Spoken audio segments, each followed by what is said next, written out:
looking at the Supreme Court this morning, where justices are hearing arguments today in a challenge to the Trump administration's effort to end the so-called DACA program, which shields nearly 700,000 young immigrants from deportation. Carter Evans spoke to former Homeland Security Secretary Janet Napolitano, who oversaw DACA during the Obama administration. He also talked with a student whose future hinges on the court's decision. I don't want to be living in constant fear. Not a day goes by that 31-year-old Min-Koo Choi doesn't worry about his immigration status. It really dictates the fate of my life and my future. Can you imagine a life outside the U.S.? I can't. This is where my life is. This is where my job, my friends, my family is. Choi is one of nearly 700,000 DACA recipients nationwide protected from possible deportation. It doesn't grant you any sort of legal status. It's sort of a temporary immunity, so to speak. It just keeps you from getting removed from the country. Exactly. And allows you to move about and work and pay taxes. Exactly. The acronym is Deferred Action for Childhood Arrivals, but we call it DACA. University of California President Janet Napolitano implemented the program in 2012 when she served as Homeland Security Secretary in the Obama administration. When a young person is raised in this country, our country has already invested in that young person. They've gone to our schools, they're going to our universities and colleges. They represent a population that our country should want to have among its citizenry. Do you feel like there's anything you can do? No.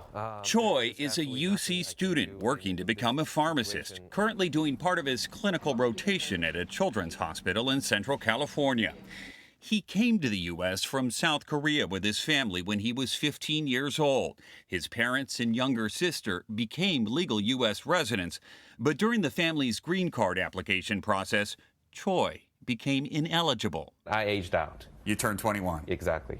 His fate is now in the hands of the Supreme Court, which will have to decide if President Trump's action to rescind DACA is valid. When the president announced his plans in 2017, he said in a statement, "I do not favor punishing children, but we must also recognize that we are a nation of laws." The Trump administration argues President Obama overstepped his authority when he created DACA by executive action without consulting Congress. I think the president does get a lot of discretion to rescind previous executive action. Remember, this is not a law that he's rescinding. It's not even a regulation.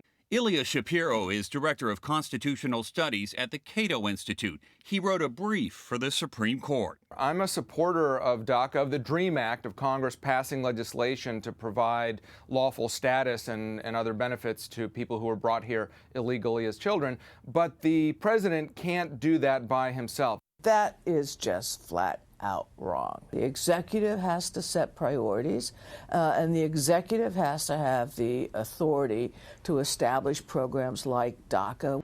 The UC system, home to roughly 1,700 DACA recipients, now plans to present that argument to the Supreme Court. All this led by a person who set records for the number of people she deported while serving under President Obama. There are some who say you are the reason President Obama was called the deporter-in-chief. The numbers are what the numbers are. I think the question is, well, who was in the numbers? Do you worry about getting deported? I do, yes. If DACA is rescinded, then everything will be stripped away. This could be your neighbor. This could be your friends. It is impacting their lives and my life to the point where it can destroy and then erase everything. The Supreme Court is expected to rule by the end of June, around the same time Min-Koo Choi will graduate. For CBS This Morning, Carter Evans, Los Angeles.